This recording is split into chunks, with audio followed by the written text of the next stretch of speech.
Olá, Flávio. Olá a todos. E o mês de outubro, conhecido como Outubro Rosa, é o mês da prevenção contra o câncer de mama e também do colo do útero. Mas esse mês também deve ser lembrado como um mês de informação à pessoa com câncer. A lei garante muitos direitos à pessoa portadora de câncer. E quem vai esclarecer tudo para a gente é o advogado Lucas, que vai explicar quais são esses direitos. Bom, existem vários direitos que a pessoa pode usufruir nesse momento, né? Principalmente é interessante a gente mencionar que esses benefícios, eles vêm garantidos através de um dispositivo, inclusive, constitucional, que é o princípio da igualdade e o direito de amplo acesso à saúde, né? Então, com base nisso, o Estado, ele garante ao paciente que esteja passando por tratamento de câncer determinados benefícios, seja na ordem tributária, previdenciária e até no acesso, por exemplo, à cultura, que é algo que é pouco mencionado. Inclusive, ela pode ter acesso a shows, teatro, cinema, com a meia entrada garantida. Isso porque, Ellen, sabe-se pela doutrina médica e pela prática médica também, até algo que não é muito afeito à minha área enquanto advogado, mas a doutrina médica ela estabelece que nesses casos do tratamento com câncer, que a pessoa já está no momento de fragilidade, passando por uma quimioterapia, muitas vezes, o lazer, a socialização, a integração dela com os familiares, com amigos, é muito importante e contribui de forma muito favorável. Então, são inúmeros benefícios e que, muitas vezes, por falta de informação, a pessoa não tem conhecimento. Lucas, especificamente, né, relacionado ao câncer de mama, existe aí o direito para essas mulheres de fazer, quando fizer a retirada da mama, ter o direito à reconstrução da mama, né? Explica pra gente. Isso, exatamente. É garantido a essas mulheres que estão passando por um tratamento que nos casos em que a equipe médica que a acompanha entenda pela retirada da mama, tem direito à realização da cirurgia reparadora, seja através do Sistema Único de Saúde, do SUS, ou ainda pelo plano de saúde, caso ela tenha. O que é bastante interessante e pouco mencionado é que ela tem direito à realização da cirurgia de reconstrução da mama, garantido pela legislação e pelos julgados dos mais diversos tribunais nacionais.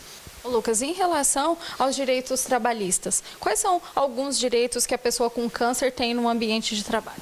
Bom, os direitos trabalhistas dela, eles continuam garantidos pela CLT, tá? Então, são os mesmos de todos aqueles demais trabalhadores que possuem algum tipo de doença e precisam ter o seu afastamento, né? O que a gente tem que levar em consideração nesse momento é que, pela própria doença, pela própria condição que ela se encontra, ela provavelmente vai estar ali numa situação de vulnerabilidade maior.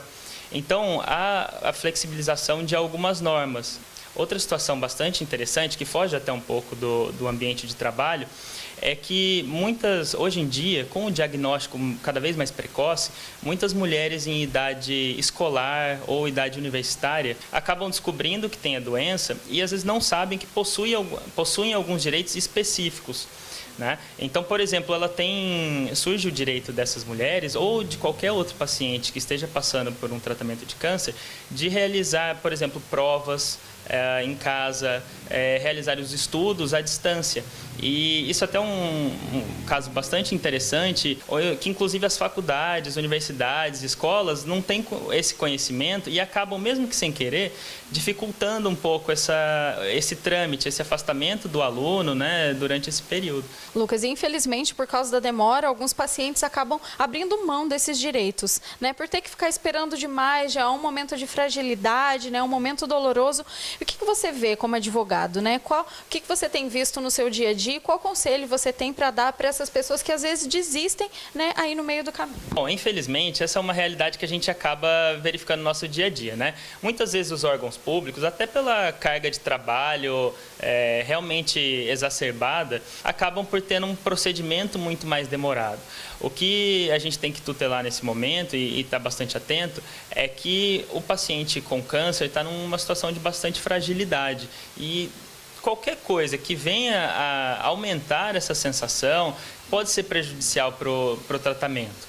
Então, nesse momento, é muito importante a atuação dos familiares, que os familiares, então, já que a pessoa está nessa situação de não poder tomar a frente da busca pelos seus direitos, que os familiares, então, o façam, seja, como eu mencionei, seja através de um advogado, de um defensor público, do Ministério Público ou das ONGs, mas que ele não deixe de buscar os seus direitos, de lutar por algo que é garantido, inclusive constitucionalmente.